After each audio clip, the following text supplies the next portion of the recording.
Did you know that children forget 70% of what they have learned in just 24 hours if it is not emotionally or meaningfully connected? This is called the forgetting curve, a phenomenon researched by psychologist Hermann Ebbinghaus over a century ago. And it still shapes how we learn today. But what if learning didn't fade? What if learning stayed? Not only in our minds, but in our heart, behavior, and belief. Welcome to episode 4 of Little Learners Big Questions, Forgetful to Unforgettable, learning that stays through meaningful connections.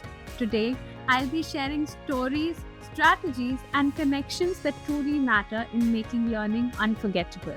It started with a simple lesson on how human activities affect the balance of the ecosystem. Instead of opening up a textbook, we took a walk around the neighborhood and children became investigators, looking at overflowing bins, blocked drainage. That's when a child asked, "How can we fix this?" Another one remarked, "Then why people ignore it?" That's where connection began. After this, we called the CEO of a prestigious NGO to share real stories on community-led change. His words lit a spark. Children realized that they were part of the solution and not bystanders. He started scripting a street play to raise awareness among the younger students. They wrote dialogues in Hindi, designed posters, and spoke with heart. Science, art, language, and social awareness blended naturally. And when the younger students started taking positive actions, is when we realized that the learning had become unforgettable. It wasn't memorized, it was lived.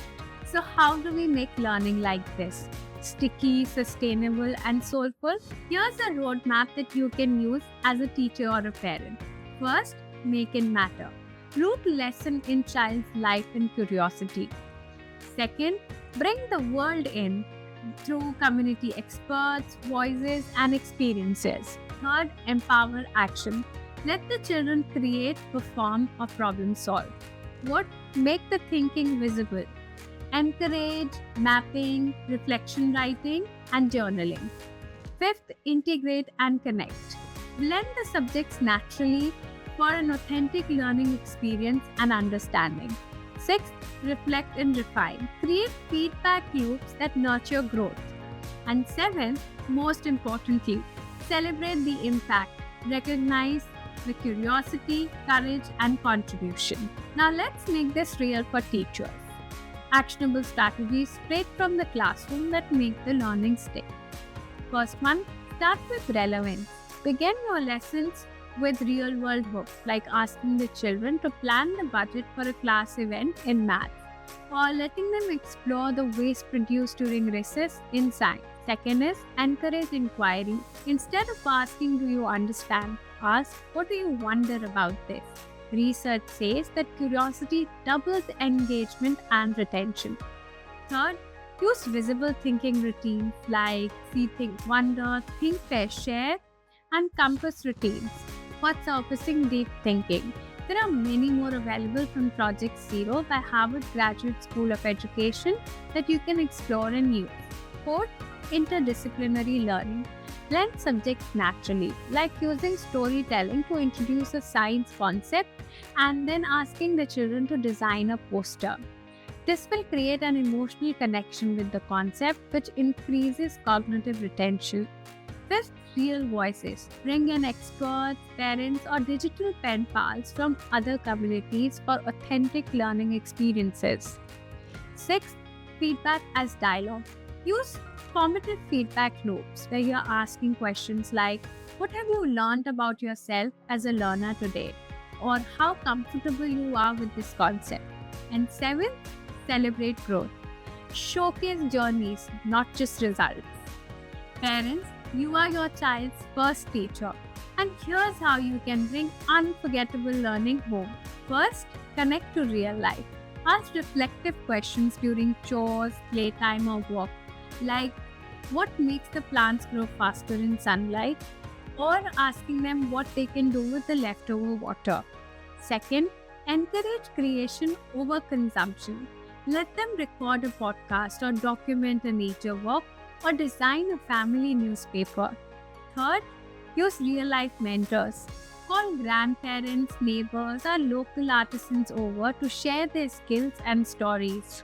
Fourth, model curiosity. Learn something new with your child. The children will mirror your engagement.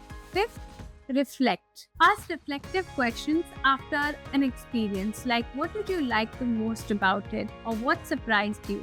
What can you do differently next time? Sixth, make connections visible. This is where you can blend the subjects like during cooking, asking them to measure the ingredients and then explaining the science behind it, or during the grocery shopping, letting them do the budgeting and reading the labels. And finally, celebrate the process, not perfection. Praise the effort, curiosity, creativity, and persistence. So here's your challenge for the week. Take one concept, any concept, and make it come alive. If you're a teacher, use the roadmap to redesign the learning. If you're a parent, turn one daily routine into a learning moment. Share your stories online using #LearningThatSticks or tag me. Because together we can create a world where learning doesn't fade, it flourishes. As Maria Montessori has beautifully said, the greatest sign of success for a teacher is to be able to say that the children are now working as if I don't exist. When learning connects to real life, it becomes unforgettable. Thank you so much for joining us this week. Follow us on Instagram and Facebook and subscribe to our YouTube channel for more such learning tips and strategies.